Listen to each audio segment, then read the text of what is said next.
welcome everyone. Thanks for choosing the cloud track, which is the fun track. So thanks for everybody for being here. Also, like there's some, well, I'm an organizer also, but just want to really thank the entire team, volunteers, everybody. This is all community stuff, so it's super important that people, like all the GDG organizers, like actually get involved.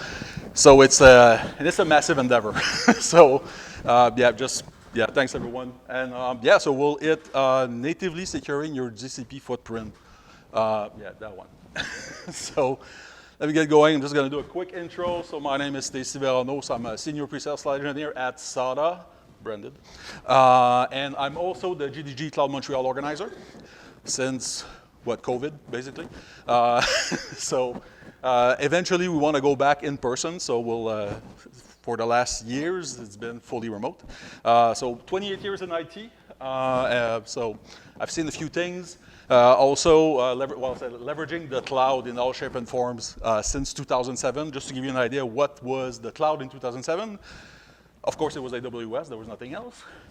But also, my first VM didn't have persistent storage, which is kind of useful. It was a thing. EBS came after. So you had your VM, you kill it, you lose everything.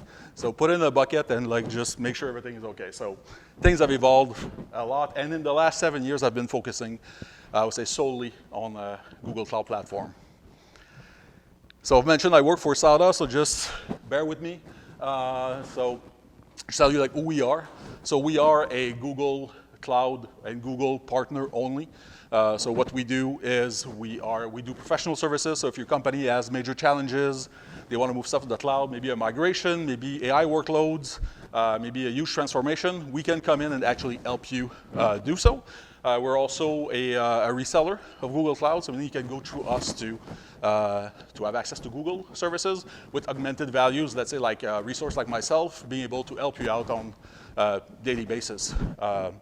So we do that for Google Cloud, we do that also for Google Workspace. And we've been recognized Partner of the Year 6 years in a row. Last one at Google Next for global sales. And also I just want to thank them for being a silver sponsor. So end of corporate pitch. Let's go with the real stuff. So we'll go to our main topic. I put TLDR-ish because it's kind of hard to do a TLDR in 50 minutes. But it's going to be a TLDR of each of the services in the security spectrum inside GCP. So first thing I want to bring is that there's a little thing that happened like a few days ago. Google blocked the biggest DDoS attack to date of 398 million requests per second that were blocked by Google services. Just to give you an idea, Cloudflare also, like, they blocked a few things, but just going back to April 24th of last year, the first attack was 15 million. We go from 15 to 398 in, what, a year and a half? So, I don't know, like by Christmas, 500 million? Like, I don't know what's gonna happen. So, but it's good to know that if you're leveraging public cloud resources, regardless of the cloud provider you pick, they have mechanism to front your workloads, to protect you from bad actors that can really cripple you if you're just spinning a VM with Nginx and say, it's my proxy, go, I'll take on the world, then you die. So basically, just wanted to put that out, and that's a great kind of entryway in security because it's kind of big. So I just wanted to start with, when it comes to GCP, an high-level architecture. It's a simple one. I mean, there's just one VM. So but just to give you an idea of the structure. So when we talk about GCP, there's always your organization. That's your biggest top-level unit. Then you'll have maybe like folders, which is more of a way of organizing resources. You can put them in folders. And then you have like the actual resources, which lives inside a project. So those are the layers. In regards to security, and why I put that there is that, like, if we look at the top, we can see org policies, cloud IAM, and cloud identity. When we think about security, there's always what the AAA, like authentication, authorization, and access. So the identity piece is that piece. It can hook up to whatever you have. Like if you're leveraging Google Workspace, you can able to natively integrate, it's not a problem. If you're using Okta or Azure AD, That's your identity layer. So super important to actually authenticate yourself properly when it comes to the cloud itself. The IAM permission is like the two A's together of the AAA. So it's like who you are, what you can do, and where. And the org policies, which is not part of the AAA, is that it's something at the Google Cloud level which allows you to put policies, like the name says, at the org level, meaning that you can actually enforce policies like I don't want public IPs on my VM by default. Like there's no way anybody can do that, unless there's an override somewhere for a specific project. That's something that you can enforce at the top level. I was mentioning folders earlier on. Maybe you have a business unit that's in Europe. You want to make sure that you're compliant with GDPR. You will apply policies that are tailored to GDPR, that regulation, by making sure that maybe anybody that lives under that folder structure can only spin resources in Europe. So don't spin stuff in the US because we're going to fall under a different data sovereignty rule. Might be an issue. So our policies are great for that. I'm not going to go over all of them, but in terms of security, there's also like visibility. So if we go back at the bottom, you'll see the cloud log sync. So it's a way of sending all your logs somewhere. That somewhere can be a bucket, can also be a BigQuery, which is your data warehouse. There's cloud monitoring, which is like the application monitoring type of thing, so for visibility. And my special friend, Security Command Center. So Security Command Center is your CSPM, which is a Cloud Security Posture Management. Regardless of the vendor, you'll hear that acronym. It's basically your security dashboard of what's going on. It's not a way where you're going to act on security, but you're going to get information so that you can mitigate. And we'll actually dive into this a bit later. All right. So super important that it's not cropped because my memes are not showing. So it's important. Look here.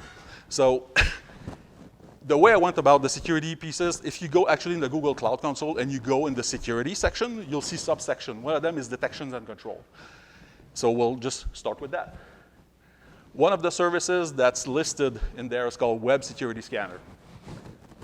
Simple service with a simple interface, but the role of Web Security Scanner is actually scan endpoints that you may have running in App Engine, anything that's attached to a load balancer, and actually look against like OWASP Top 10 and any other like cross-site scripting, SQL injection, weird stuff that can happen to your endpoint that you may or may not be aware of. So Web Security Scanner allows you to do that so you can actually see what's going on. By doing so, if you're bound to specific compliance, it allows you to get the information so you can mitigate and get back on track with your compliance. If you're leveraging, let's say, the paid version of Security Command Center, or SCCP, that we're going to cover later, you're also able to do automation, which means that on a weekly basis, anything that may have been deployed that you're not aware of, like a new endpoint, will actually get picked up and you get the information. It's like Bob spins something in QA you don't know, you'll know. So Bob can't hide. So that's Web Security Scanner.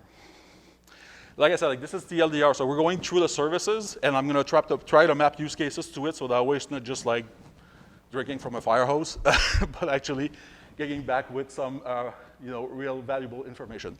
There's a thing called Risk Manager. It's like the service nobody goes and sees in security. But there's a thing called cybersecurity insurance. The same way you insure your car, your home, you can actually protect your organization against like cyber attacks. If you get hacked, if you get ransomware or anything, like you're actually able to have an insurance that's going to cover some of the ransomware or anything. So Risk Manager basically allows you, like any insurance, to come back with a report based on a benchmark. Like in this case, it's CIS 1.2 compliance. So I can say, hey, here's the report for CIS 1.2 benchmark, Mr. Cyber Insurer. And if I'm showing that I'm a good cybersecurity citizen, like any insurance, my premium may actually get lowered. So it's a simple service. It just generates a report, but allows you to validate, to export, and share your risk with your insurer, which will lower your premium. And of course, I don't want to say it's an edge case because not everybody has actually subscribed to cyber insurance. It's not really common, but it's good to know that there's an actual service that can help you if you actually go down that path.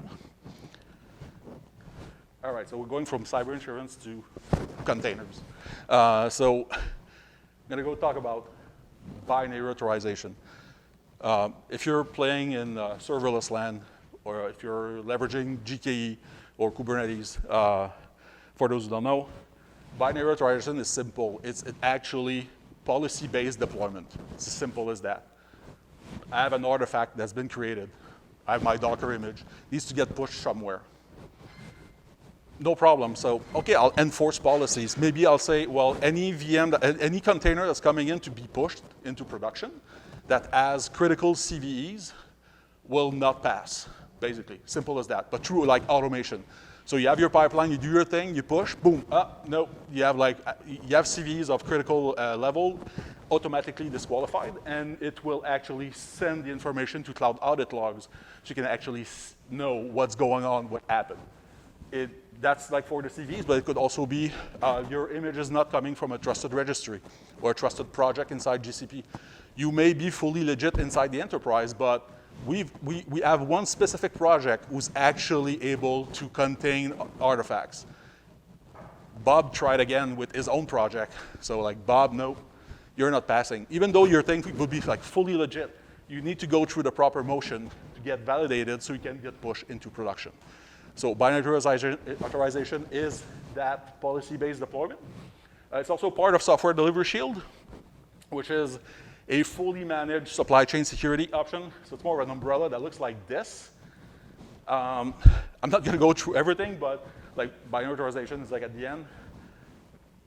This is something whoever's like coding and deploying stuff in GCP should actually be made aware of. You can go from your code to cloud in a secure fashion through all those services. You can go from your cloud workstation, which is your web IDE, or you can also leverage Visual Studio Code or whatever IDE that you're leveraging that can be plugged in, and go through that motion and actually be able to deploy anything in a safe fashion, and also follow something called the SLSA framework. So SLSA, you can have a look. Scan the QR code if you want to know more. This could actually be like an half-day session on its own. So just for insight, it's really something that could be useful for everybody. All right. So another one of those sections is of security I was mentioning is called data protection. I just want to hint on 3 projects on data protection. The first one being data loss prevention on its own, so DLP, that now sits under umbrella of services. And I want to pick on one particularly. Like the source of that graphic, probably like everybody knows, like Priyanka from Google. She's awesome. She's everywhere. You can see her on YouTube. She's great. She has a book with all those pictures that she makes. So I wanted to quote the source. So I wanted to keep things simple. There's a lot in there, but the idea of data loss prevention is that if I have any sensitive data and I want to share it and protect it, there are mechanisms inside GCP that allows you to just do that. I can maybe just mask email and send something over to someone. More maybe realistic use case, I just received a file that I can copy or I can just pass along to someone else. That file contains PII information, like let's say social security numbers. My data scientist actually needs that data to train a model. I can just say, hey, here you go, social security numbers, have fun. That's bad. So, but if you're leveraging stuff like FPE, which is format preserving encryption, you can actually encrypt data and decrypt it after. So I can take the file, encrypt it, pass it over, then get it back, decrypt it. Everybody's happy. Data scientists got their stuff. There's no value added in social security numbers for a model. So prove me wrong. So unless there's a pattern. But if you don't want to share it, you're actually able to do that. There's also like the good old redaction where, like UFOs aren't real and everything is redacted in black. Same thing. You're actually able to do that with an image. Pass a JPEG, redact an email. The output is a redacted image. Although I just read something around like the latest model on ChatGPT where they could actually go and revert redaction. So that's going to be interesting.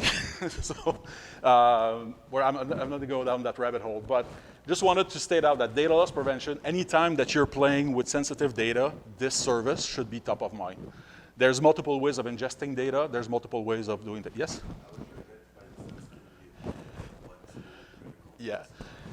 DLP has actually already defined, I would say, like like data sets model or like templates, let's say social security numbers in Canada, takes that form, and you're able, let's say if your data is coming from Canada, you're able to apply specific patterns, which is basically able to detect the data that match that pattern and apply whatever redaction or anything that you want to apply to it. So, and also you're able to fully customize it. If you have something particular from within your enterprise, say 90% is okay, but we have this 10% that's ours, but we still want to mask it. How do we do that? You're actually able to write that custom piece and apply it. So that way you're actually able to redact what needs to be redacted or mask or transform or date shift. You're able to do that in DLP. Yeah, you're welcome. All right. There's two other pieces for data management. And one is Cloud Key Manager, the other one is Secret Manager. So Cloud Key Manager, super simple. That's one of the things, like who owns the keys that encrypt my data when it comes to the cloud. It's something that insurance company, banks, it's always a use case. Like, can I bring my own keys? How do I do that? By default, like there's like three models. Yeah, that's more appropriate. Three models when it comes to key management. There's one where Google manages everything, which is like Google managed encryption keys. So you'll hear like GMEC is the acronym. There are customer managed encryption keys, which is like the CMAC, and CSEC, which is customer supplied encryption keys. By default, when you do anything in Google Cloud, you're on the far left. Everything is handled. You upload the file in the bucket. You spin a new persistent disk. Everything is there. Everything is handled. You don't have to worry about anything. Key rotation happens, but you're not made aware of those actions on your data because it's fully managed by Google. If you say, well, it's nice to have somebody managing everything, but I would maybe love to rotate my keys on my own term, the one in the middle, customer managed encryption keys, actually allows you to do that. You're gonna create a key ring inside your key manager. It's like your keychain. Like you create your own thing, you create your key, and it's like, okay, like this key is still valid, and I wanted to rotate it every like 19 days for some reason. It might be a security reason inside your enterprise. The policy says 19 days encryption, we rotate the keys, fine. So then you have that level of control. You're able to disable the keys, delete them, create new ones. You have that control. In the end, that's the key that encrypts the data. The data that sits on the disk or the bucket at Google is still the one, the encryption that was handled by Google, but the envelope encryption is handled by that managed service on which you have control. And then far right, my left, your right, is the one where you basically handle everything. Meaning that I have a picture that I want to upload in a bucket, but I want to make sure that I encrypt it with my own key before I ship it. So when I upload stuff in a bucket, I can actually specify the key that I need. So then Google doesn't know the key, and I own the key, but usually it should be not on GCP, right? It's something, either you have an HSM or you have something that generates that key for you. So then that burden of don't lose your keys is on you, because if you lose the keys, you just lost the data. It's as simple as that. So that way, well, with those three pillars for security, you're able to actually get either like fully managed, ends of the wheel, I'm okay, or we need more control, it's a requirement internally, then we can go on the CSEC path. The other one, which is not key management, but secret manager in terms of data security. Secret managers is key value pair. It's super simple. So it's like database production user equals Bob, password equals password, and then the URI equals the URI to hit that endpoint. As simple as that. Key value pairs in there, but if they're stored in there, they're not stored in a property file, they're not stored in either the code directly. You're just able to go and read those secrets and get the value out. You can store a certificate, you can store an SSH key, you can store anything you want. If you're playing with Kubernetes, you have a key value pair. etcd is at your key value pair database. Same thing here, but fully managed, so you can leverage it. If you're doing Terraform and you want a JSON key to actually execute said Terraform, let's say you're leveraging Cloud Build, which is like a CI tool inside GCP. That service can actually make the call to Secret Manager, get that JSON value, which is your key, so that Terraform can actually do its thing, do you apply your build, deploy, then you're good. Like nobody has the key anywhere. it's actually stored in there. And you can control it with IAM permission, which is like a way for you to a fully granular way of saying, like, Bob doesn't have access to the key. Hope nobody's called Bob because. So yeah, secret manager, keep that in mind. It's something that leverage regularly. So I want to talk about zero trust, which is a term that's been used over and over, maybe a bit too much by everybody, but it started at Google. This thing is simple as, trust nothing, authenticate everything. Simple as that. Put that in a sentence, that's basically it. And if we translate that into, let's say, a product, an umbrella of product at Google, it looks like BCE, which is Beyond Corp Enterprise. Not the best picture. It's coming from a Google website, by the way. So the way things are, it's really around like user trust and device trust. It's like what it has to do with Google Cloud. Well, by default, it's more something that's applied to Google Workspace on the identity side of things, but still, I can hit GCP services or everything else at the end. The idea is to validate through specific rules, like who you are, where you're coming from, what's your device, what's your network, and put all of this together. Then let's say Stacy with a corporate laptop at a conference can actually just do 80% of what he's supposed to do versus like Stacy in hybrid mode in a network we trust, where he has full access to everything.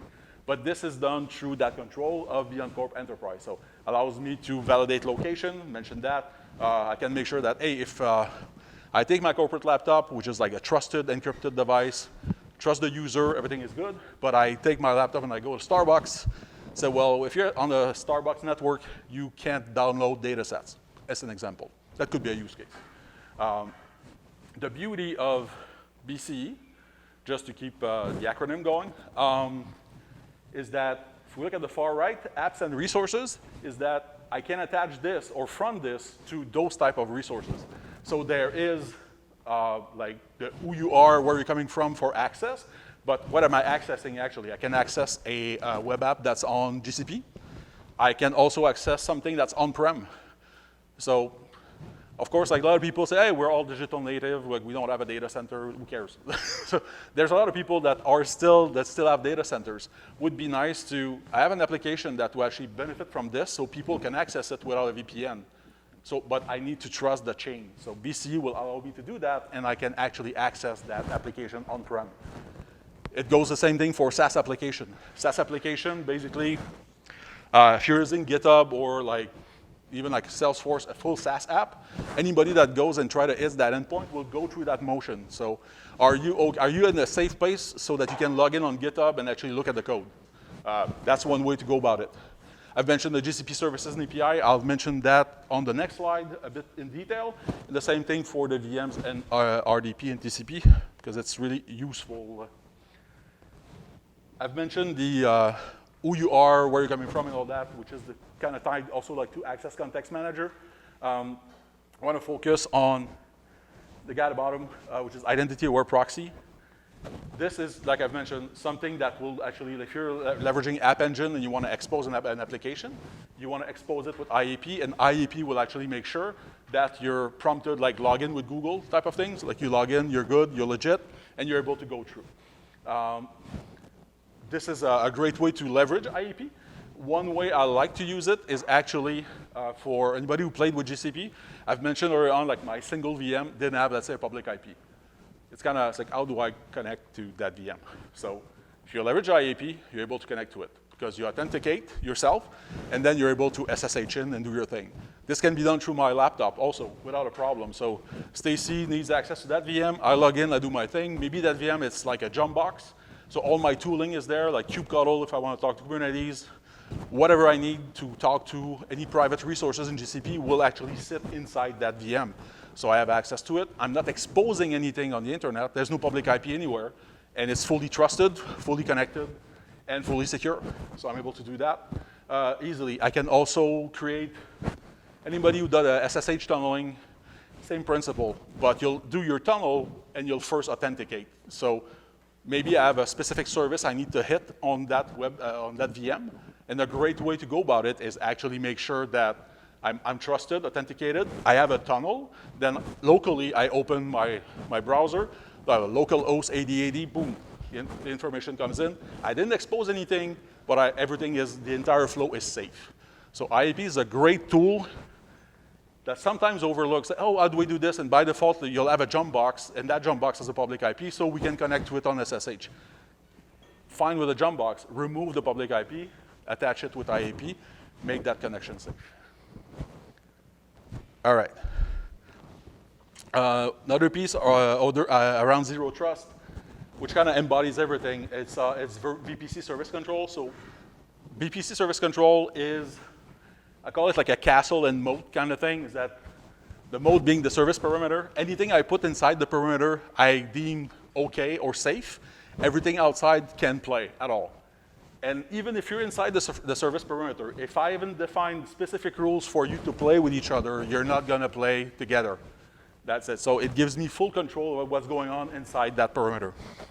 So it's a great, great service that allows you to have super fine restriction over resources, who can access it from where. So especially, prevent data exfiltration also. All right. There are a plethora of security services in GCP.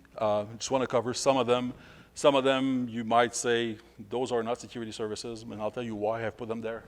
Of course, there's classic. We have cloud firewalls. We have Cloud IDS, which is your intrusion detection system. We have now Cloud Firewall Plus that also comes with an IPS, which is your intrusion prevention system. So both IDS and IPS, for those who know, they are backed by Palo Alto Tech. So that's what, you don't see it, but that's what behind the curtain. And at the bottom, so like why does Cloud NAT and load balancing and Cloud CDN has to do with security? Basically is that Cloud NAT is your NAT gateway. Like that VM that doesn't have a public IP needs to find its way out on the internet. And NAT gateway allows you to do that. NAT gateway also now allows you to specify where that traffic can go. So you bring a little bit of control. By bringing a little bit of control, you're able to secure the access. Load balancing, Cloud CDN, just like they're part of that entire team of services that can take a hit, like Cloud Armor, for example, which is the next one. Everything that blocked that 398 million requests per second actually sits in there. Cloud Armor is a web application firewall. So basically that's the one that's the connection will come through the load balancer, then will hit your WAF. And then the WAF will do its job. Like you're able to define specific policies. You can say, I'm only going to accept the connection from, let's say, Canada for my service. So you're able to do that, like kind of geo-blocking possibility. You're able to do rate limiting to make sure that you don't get flooded. You're able to, of course, you have like your DDoS protection, which is fine. And one service I like, because it actually helped a lot of my customers, the named IP list. Named IP list that if you're working with another third party, like Cloudflare, as an example, Cloudflare will bring traffic to you, but they probably have more than one IP, right? So you want to make sure that they're allowed to go in. Named IP list is basically you pointing to a URL that Cloudflare allows you to hit that contains the list of their IPs that are safe and trusted so the traffic can go through. So if somebody's doing stuff on AWS, you're not going to like whitelist or deny AWS as a network. Like, come on in. So, no, you can't do that. So name IP list actually is a great way to keep your sanity if you have to deal with Cloud Armor. So Cloud Armor comes in two flavors. The first one is like a pay-as-you-go model. It's just like any cloud. There's one that's called Managed Protection Plus, which is subscription. But it also brings something called adaptive protection. So adaptive protection is basically a bit of AI and ML sprinkled into security. So it will look at your baseline, it will look at the attacks that's coming in, and will come up with actual rule to fix things and also can implement them for you. That's the type of service that blocks 398 million requests per second. So this is a great service and a great addition to Cloud Armor. All right. The other services, think I have like another one there. After that, this one. If you're playing with GKE, so Google Kubernetes Engine, there is a little section called security posture. So security posture actually gives you an idea of what's going on inside your cluster.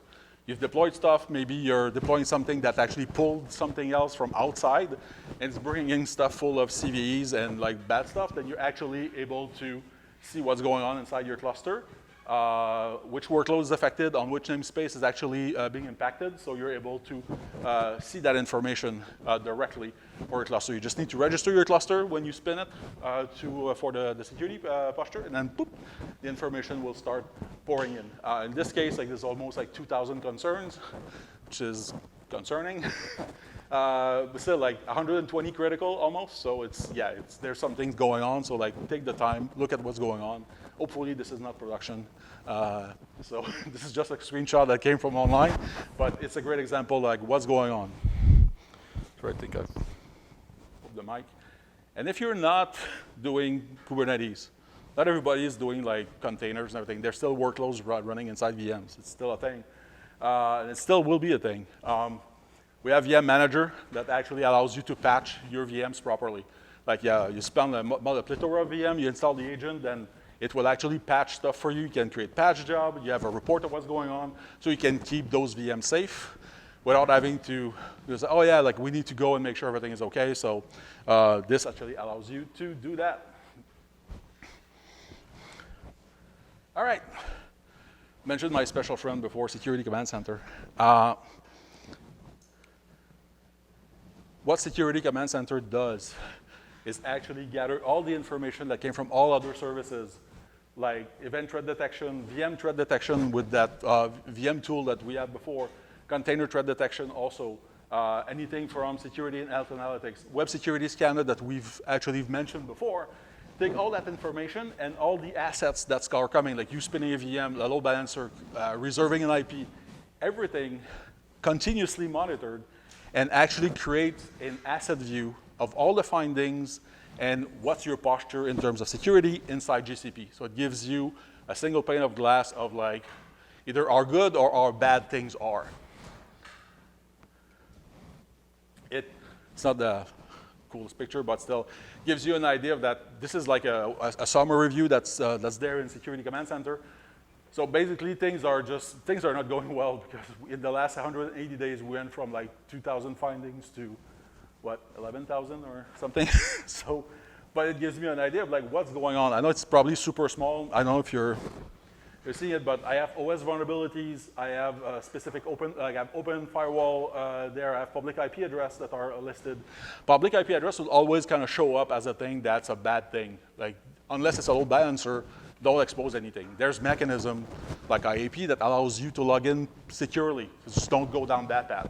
So this kind of gives you an idea of what's going on. But if you zoom in like on the threat side of things, so you're actually able to see things like accounts as leaked credential. That's bad. So, and is it because this happened that this happened after? Like Cloud SQL, which is your managed database, as a backup that's been restored outside your organization. Did I just lost my data to another org that just came in?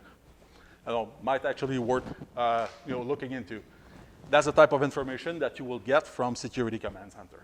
Simple as that. So anything that's also like dormant service account. I have a bunch of service accounts that may actually be super permissive, but nobody's using them. Nobody's using them, they should be deleted. Simple as that. If I look also, like I have the vulnerability view, which is giving you that information of like when this happened, the last time it was scanned, but also recommendation. If I'm telling you that you have public IP address listed or open RDP ports, well, actually, if you click, you zoom in inside your recommendation, you actually see like what needs to happen to mitigate that risk. They're not just telling you like, hey, go fix this and then figure it out. So at the other end, I just want to show you the standards. And that's where Security Command Center is super useful, is that as a company, wherever you work, they actually might say, we're running PCI compliant things there, so payment card industry standards, because we're processing purchases or anything, and we're storing sensitive data, we need to follow that standard, right? So this is telling me that this one here, the open firewall, like goes against PCI 1.2.1. Okay, so if I need to make sure we keep our compliance internally, because Google Cloud as a platform is PCI compliant, is HIPAA compliant, is CIS compliant, NIST compliant, but whatever you put inside the platform may go against, right? The platform is safe, and then you start having a public bucket, and you put all your keys in there, and then you get hijacked. Well, yeah, that's on you. So be mindful. So that is a piece of information that's super useful. And also, I've mentioned, the compliance report can actually give you that information. It's like PCI 3.2.1, which is the standard. So, okay, if you're trying to hit that standard, you're way off. You're 75% like in the wrong. Like, go fix your stuff, make sure this is good, and then you can actually, because when you're playing with, like, say, PCI, you'll have an auditor coming in and say, okay, to make sure that you are compliant, like, we'll actually look at what you got. If you're able to actually produce a report that says you're okay, then you're good. Well, those are like just like extra stuff that Security Command Center does, because we saw the VM stuff also. So this is like new features that are like everything you do with VMs can be now agentless, so you don't have to install anything. So it makes your life easier. And again, if your company has specific findings, that it's all good, like the VMs, public IP, the RDP port, but we have a specific use case where if all those items happen, we need to be notified through findings. You now have the possibility of creating those custom findings and threats detectors in Security Command Center. I've mentioned that Security Command Center was a single pane of glass.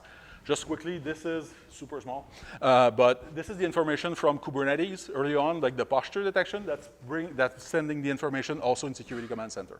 When I say it's a single pane of glass, that's what I mean. It's not because you have like insight on security in other product that you have to go there to get the information. The information will follow you through SCC. In this case, basically, the network policy is not activated in one cluster, so it's bringing something. So last one on Security Command Center, there's attack path simulation. So that's pretty neat, is that it's basically telling you, if I create a resource, if I go from the internet to your resource, like what mechanism can I take from what I'm seeing, from what you got, maybe over permissive service account or default ones, how can I actually attack you? And this is almost live. Like really, when it happens, when the finding is there, it would actually tell you what's going on. It's cool. What's cooler is that they added an AI summary to it, which puts everything in layman's terms so you can actually understand what they're saying and how to mitigate it directly inside the interface. So that's a great baked-in Duet AI inside Security Command Center. It's a really cool feature. But sometimes say, okay, I kind of get it, but how do I fix it? Even though you have the information, like actually maybe getting it in a more clear, concise fashion can actually help you mitigate it for real. And this is where the AI generation kind of helps. All right, earlier on you saw detection and control part one. Why did they do part one and part two? Because the first service they put in part one is actually, for me, what I consider the end goal when you actually do security, which is Chronicle SecOps. It's just a big slide with a lot of information, but I'm not going to go in super detail there, but Chronicle SecOps is basically, if you have a SecOps team actually inside your company or you're looking at building one, you're getting a plethora of information from many places, many signals, there's many threat actors. It's nice to actually be able to centralize something somewhere and be able to actually investigate and also remediate through automation. So that's where Chronicle SecOps, which is Chronicle SIM, so your event management, and Chronicle SOAR, which is your orchestration, automation, and response, baked together. So those two are acquisition from Google. Like Chronicle was called Backstory originally. It's an acquisition. Chronicle SOAR is something called Simplify. It's an acquisition, bake that in, but now it's inside GCP. It's fully blended. It's one product. It's called Chronicle SecOps. So if you have stuff in GCP, AWS, Azure, on-prem, you want to bring all those signals in so that your security can actually look at what's going on and actually investigate and remediate. That's why I say like this is the end game. So if you actually are on the path to security, this is something that's actually you need to know. It doesn't have to be Chronicle SecOps. Of course, we'll cool if you're doing that, but there's other products out there that do similar things, but that is kind of an end goal where you're playing in security. So, to wrap things up, I have one recommendation that I said to, I'm looking at someone, and he's gonna say, oh yeah, that one again. Turn on Security Command Center, Daniel. So, Security Command Center comes in like 3 flavors. There's a free version, there's a pay-by-project version, and an org version, which is a subscription. If you don't want to pay for it, and then you keep the free version will give you some signals, which is great. Like anything, if I have a dashboard that tells me like there's a problem, but I have to go see it, at one point, I'm not going to go see it. So there's a way of getting the notifications to you. So I have, it's shameless plug, I have a repo where I've actually terraformed a way to get the findings into PubSub, and then from there dispatch it to either email, Slack, or Google Chat. It's coming from other sources, so it's full community. There's no IP in there. The only thing I can say is that when you're ready to turn it on, mitigate as much as you can, then activate the notification. Because if you activate the notification at the beginning, you'll get a flood, and like anything else, when everything blinks red, at one point you don't care.